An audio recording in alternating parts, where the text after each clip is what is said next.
Halo pemirsa, saya sekarang bersama dengan Dr. Rahma Kusumawardhan.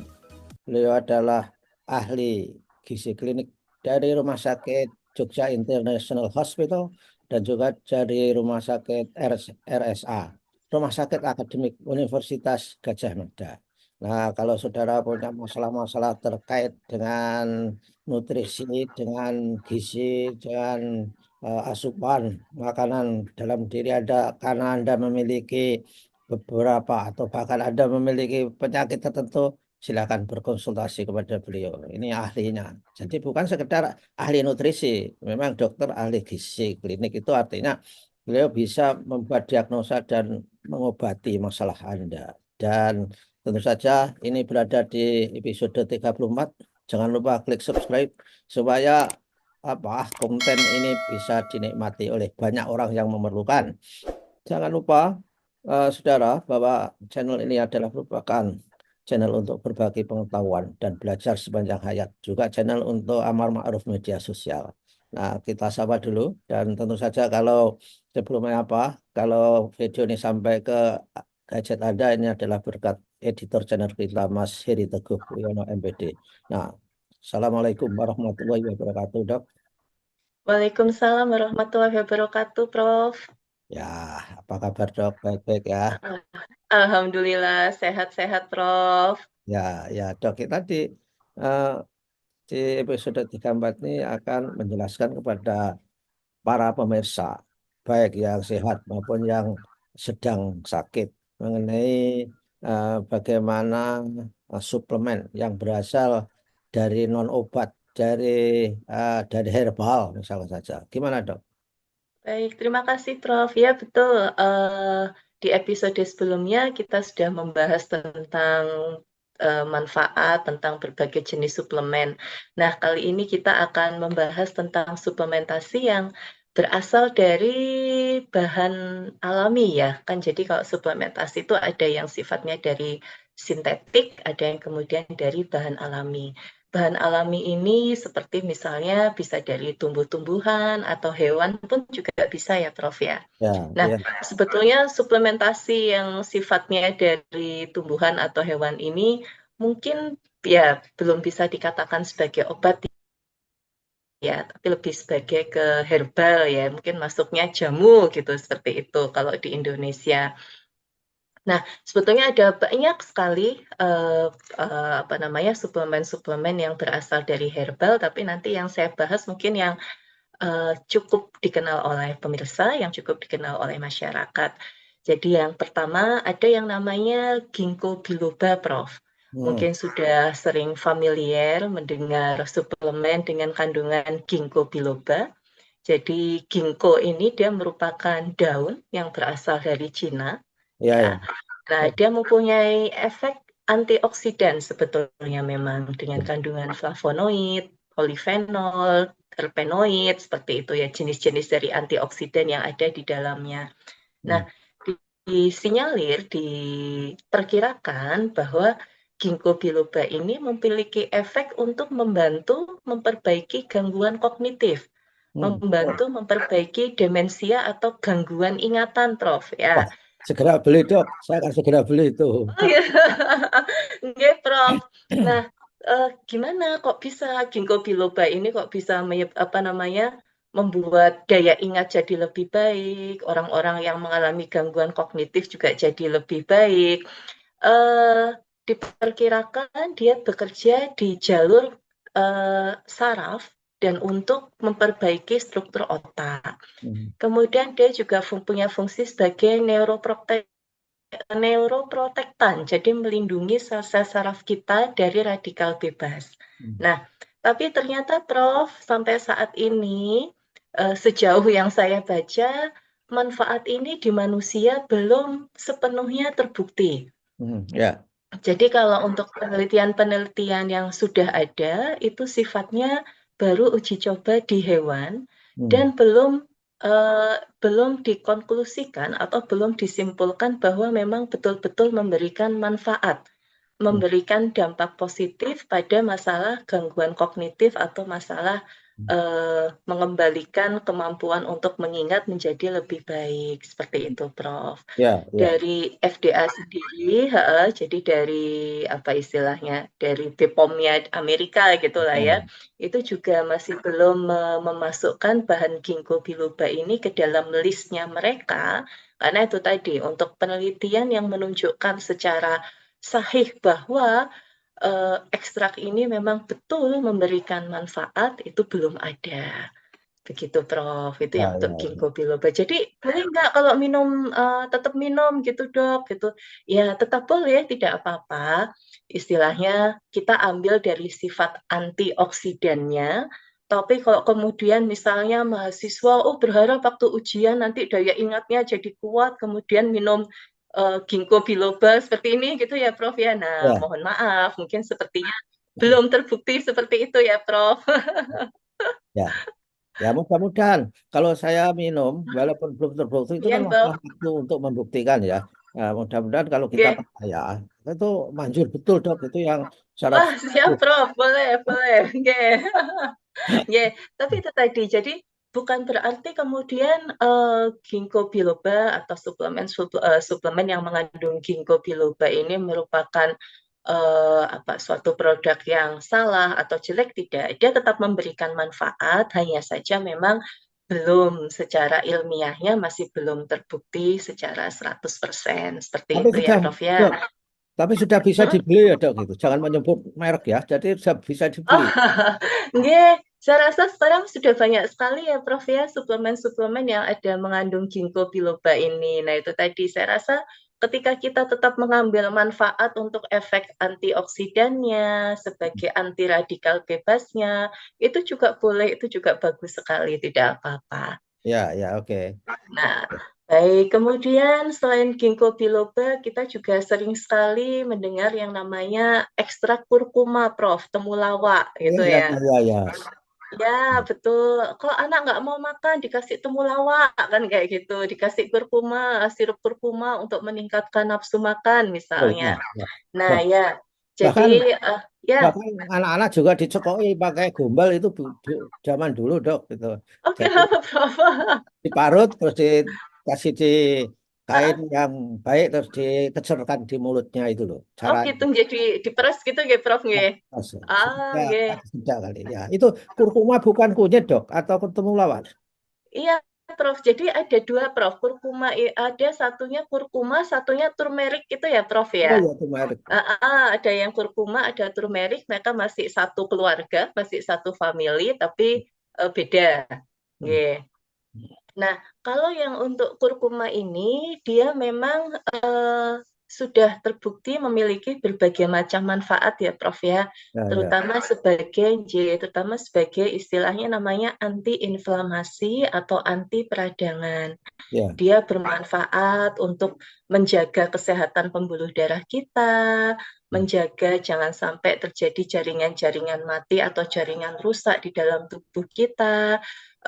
Ternyata juga ada manfaat untuk ya, masalah gangguan ingatan, masalah diabetes, masalah obesitas juga, kemudian memiliki manfaat sebagai hepatoprotektor atau sebagai pelindung fungsi hati kita, memperbaiki fungsi hati kita. Kemudian ya itu tadi yang kalau untuk anak-anak atau dewasa bisa jadi salah satu alternatif untuk memperbaiki nafsu makan. ya, Kalau untuk kurkuma ini memang sudah terbukti seperti itu, Prof. Nah, hanya saja saya sering mengingatkan kepada ibu-ibu pasien anak, jadi karena yang namanya herbal ya, namanya tumbuhan gitu, jamu lah ya istilahnya, Prof. Dan ini bukan obat. Efeknya tidak bisa kita berharap ya, ketika anak kita beri suplemen satu botol habis loh. Kok anaknya masih belum mau makan? Tidak bisa, karena beda. Kalau obat kan istilahnya obat demam, kita minum obat, demamnya turun gitu ya. ya, Kalau herbal itu pasti butuh waktu yang lebih lama.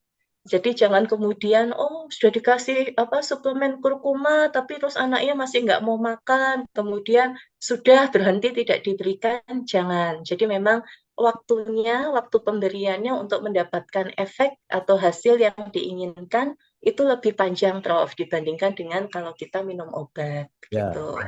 Dan anak nggak Baik. mau makan itu bukan persoalan saja. Itu sebetulnya persoalan kesenangan dok. Anak tidak happy suruh makan nggak mau. Jadi Iya, tekan-tekan. Kalau happy kita lihat mau makan. Oke lah. Dok. oke. Dan, uh, lainnya apa itu dok?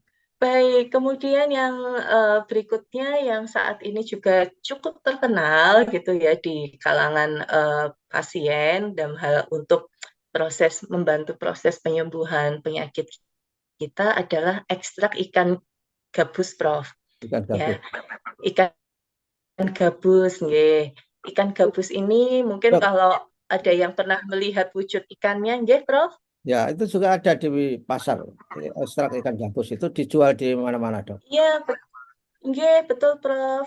Eh, Ikan gabus sendiri mungkin kok yang pernah lihat bentuknya agak serem ya, kepalanya seperti ular, badannya panjang, warnanya gelap gitu ya, Prof ya.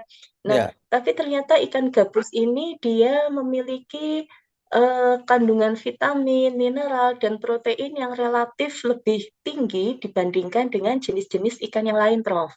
Wah, Nah, ya. Dok. manfaat tinggi protein inilah yang kemudian kita gunakan untuk proses penyembuhan, terutama untuk pasien-pasien yang memang malnutrisi atau kekurangan gizi.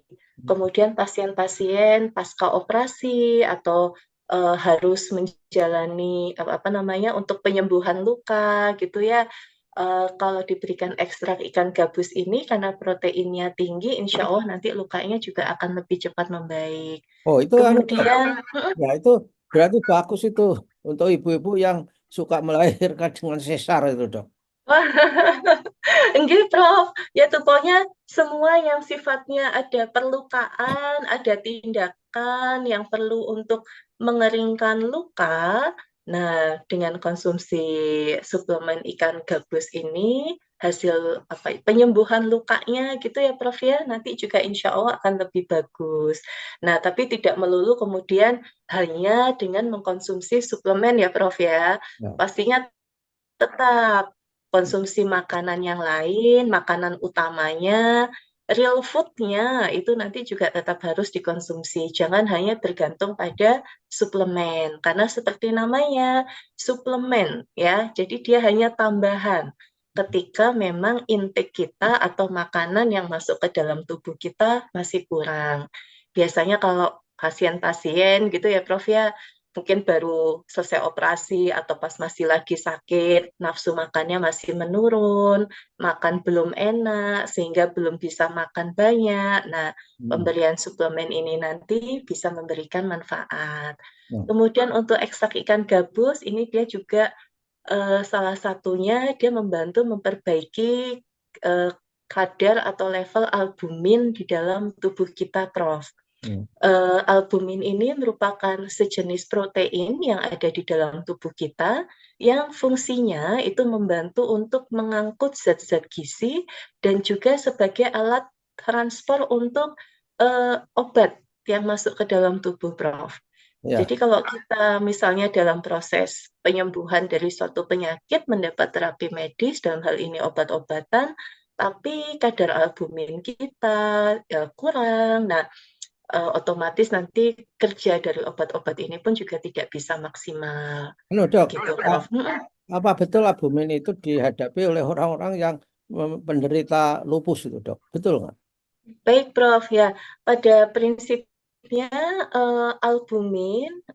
albumin rendah atau istilah kami istilahnya hipoalbumin itu umumnya pasti akan dialami oleh semua orang yang sedang mengalami suatu inflamasi atau suatu penyakit, Prof. Oke. Apalagi kalau misalnya dia memang intake-nya kan asupan gizi dalam hal ini terutama protein itu kurang. Nah, itu albuminnya pada saat dicek biasanya rendah, Prof. Oh, Harapannya kalau untuk albumin itu idealnya kalau albumin yang normal kalau dicek di dalam darah itu 3,5. Nah, kalau untuk orang-orang yang dengan suatu penyakit kronis, dengan intake atau asupan gizi yang kurang, biasanya kandungan albuminnya di bawah 3, Prof. Nah, Oke. ini yang harapannya nanti harus kita perbaiki, Prof. Oh, Mm-mm. Dok, kalau Ya, ekstrak ikan ya. gabus itu Mm-mm. bentuknya itu kapsul atau apa, Dok itu? Kalau di Jadi, pengolahan. baik, Prof. Ya, bentuknya kalau sejauh yang pernah saya lihat, itu ada yang bentuknya kapsul, ada yang bentuknya sirup juga, Prof. Kemudian ada yang bentuknya eh, apa namanya, puyer gitu ya, Prof ya. Oke. Gitu. Nah, jadi ya, tapi intinya adalah yang utama yang paling sering kapsul sama sirup itu tadi, Prof. Jadi Gitu. nggak ada yang bentuknya ikan asin gabus. Wah, pengennya gitu ya, Prof ya. Nah, Eh, tapi itu tadi, apakah kalau, oh berarti kalau makan ikan gabus harus ekstraknya? Oh tidak. Misalnya kalau kita mau beli ikan gabus, kemudian kita olah sendiri, kita masak sendiri dengan berbagai macam cara masak, itu juga boleh sekali, tidak apa-apa. Ya, ya, ya. Terus, Oke, Prof.